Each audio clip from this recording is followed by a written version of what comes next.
Welcome you to our program. I'm Bill Boggs, and hope you're looking forward to a good weekend.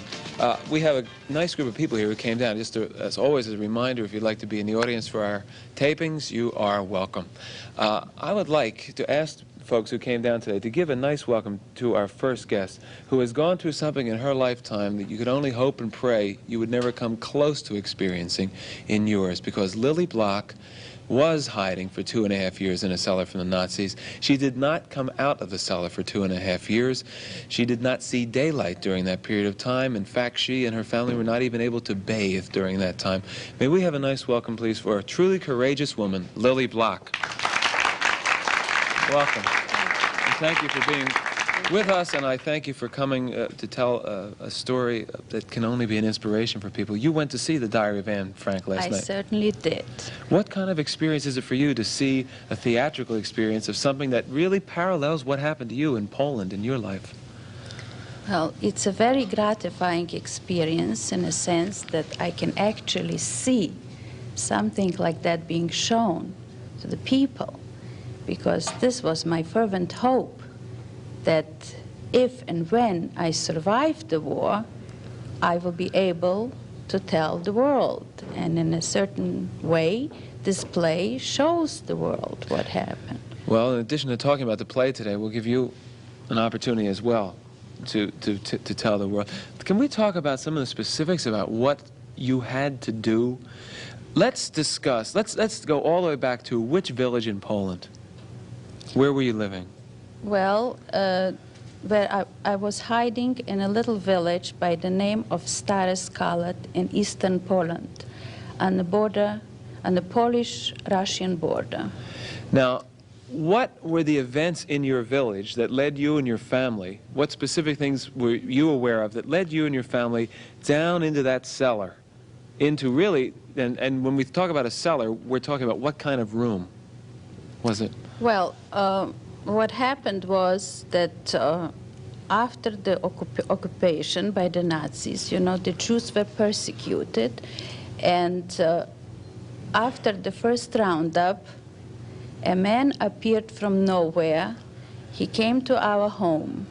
He was a friend of my father's, a good friend, a Gentile, a Pole. And he said to us, "I would like to save your wife and your child." We couldn't believe his words, and we didn't know what to do, but we had a little discussion, and we decided that we would go. So my father stayed behind. He worked in a ghetto, in a labor camp, and my mother and myself, we went at night with this man to his house. I remember distinctly. It was winter. We were walking. The snow was knee-deep, and being that it was after one of the shootings, exterminations of the Jews, and the people were just shot, we had to pass the graves on the way out of the town into this particular village. And I remember the sweat on my back, the cold sweat, when we had to pass this particular place. How old were you, Lilly, at this time? I was 13 years old. And we were walking and walking for miles till we finally came to a little house, which was on the end of the village, not far from a big forest. And there were not too many houses around. He brought us in. I was completely wet. The man who saved us was a bachelor, and he had an 80-year-old father. I remember how his father joked about my being wet, and how he gave us potatoes in front of us, and he said to me, "Eat, eat, my child." And after that, he brought us to a place which was full of grain.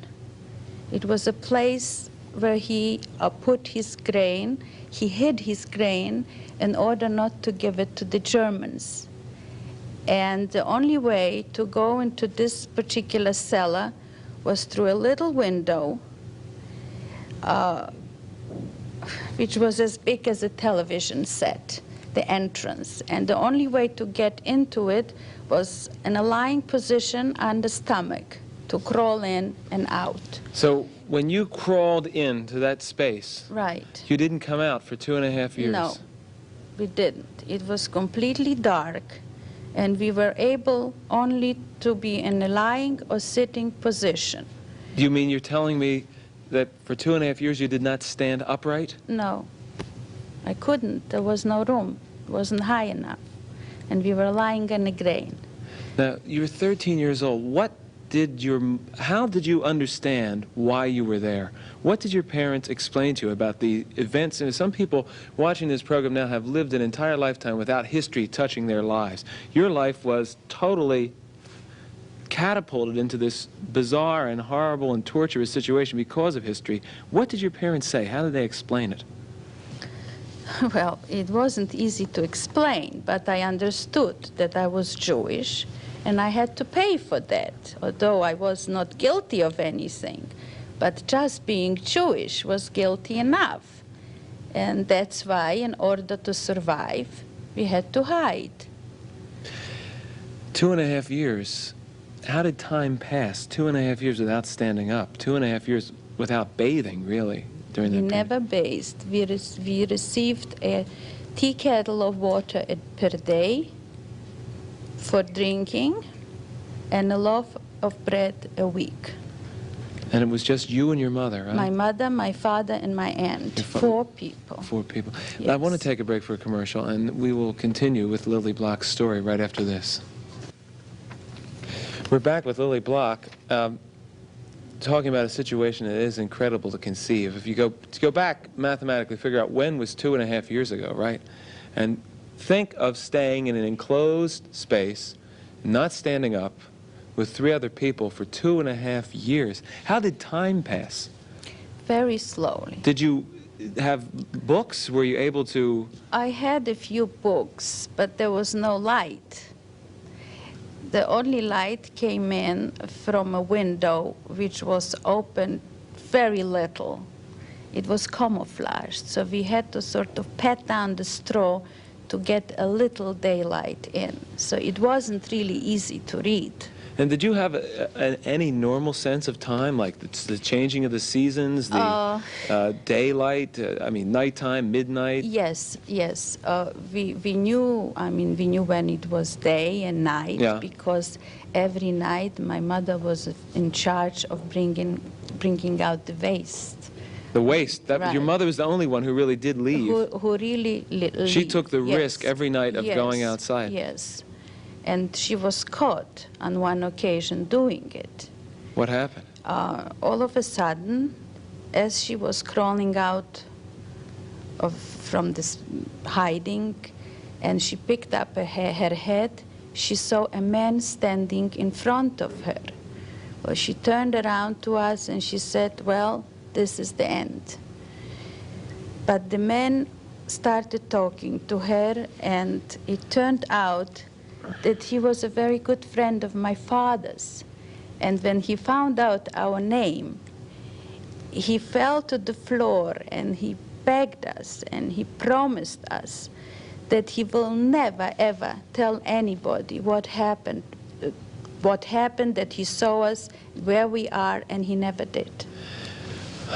What do you remember your parents talking about during this period of time? There you were, a little girl, your mother, your father, your aunt, all this time. How did they react to Well, it? mostly we were listening to what was going on the front. So you did have a radio there? No, but the man who brought us the food told us what the paper said. He bought the paper occasionally, a newspaper, and he would tell us. And this was our only hope, because when we heard what happened in Stalingrad, we knew already that perhaps it was the beginning of the end. And we were following very closely what was going on the fronts. Were you aware of what was happening in the extermination camps and the concentration camps? Did you have a sense of this, or did you really find out most of this after you finally were liberated? Well, we knew what was going on. We knew that the people were being killed, but we did not know about concentration camps because there were no concentration camps in eastern Poland. Now I'd like to move forward to ask you, and you are incredibly, I think, brave to go back and look into the pain like this. Move forward to the day that you got out, to Liberation Day, and tell us what that was like and what you remember about it and how it happened. Well, there were many things that happened before that, you know, that were terrifying. That one time we were supposed to leave. He wanted us to go. He felt that it was enough already, and we were about to leave. And when the man came back and said to us, well, I decided to keep you. And then turning to me, he said, you might be the only Jewish girl that is alive, but I would like you to be a Jewish girl alive. I would like you to start a new generation. And he did not let us go into the forests because this was certain death. And there were times that the police came and looked for us, and they would knock on the floor and go around. And we were lucky on several occasions that we were not discovered. So again, this is incredible when you see the diary of Anne Frank, and that right. It is as if it's a carbon copy on one level. But you have to understand that we lived in terribly primitive conditions. Well, of course, yeah. And we didn't have anything, nothing was going on that could bring any suspicion, you know, that we were there. We were trying really not to be. So then finally, we kept hearing the shootings from afar. And it was coming closer and closer as we put our ear to the ground, you know. We heard from far away that the front was coming closer and closer. And then finally, it came. And we were liberated on the 13th of March, 1944, by the Russians. But that wasn't the end, because where do you go? There is absolutely no place to go. But just in terms of the actual physical, right, removing yourself, what do you remember about standing up? How did you feel physically? What kind of shape were you in? I mean, like, you hadn't been able to wash your hair for 2.5 years. I mean, you must have been in very... Well, I don't know what I looked like because I didn't see a mirror exactly. But all I remember that I couldn't walk at all. We couldn't talk. We all whispered. That's right. You had probably, right? Right.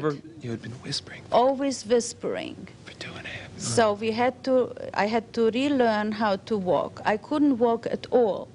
I had to relearn how to talk, practically. And then I had to learn how to adjust to life again, how to be normal, how to face the world and how to face the people, and how to eventually go back to our hometown and how to face the empty town where all my friends perished. And I went back to school and I met some of my Gentile friends who were very happy to see me. But that was it. I was the only Jewish girl in the whole school. Lily, one of the things that I have learned about in doing a few other shows we've done on people who have been victims of the Holocaust is a sense of guilt because of having survived. Did you ever have to deal with that? Or was this something that was not part of your mental hangover from the situation? No. I don't feel that way. You didn't? I don't feel that way. We did everything we could to survive. And it's only a pity that there were so few people that helped the Jews. Would there have been more would have survived.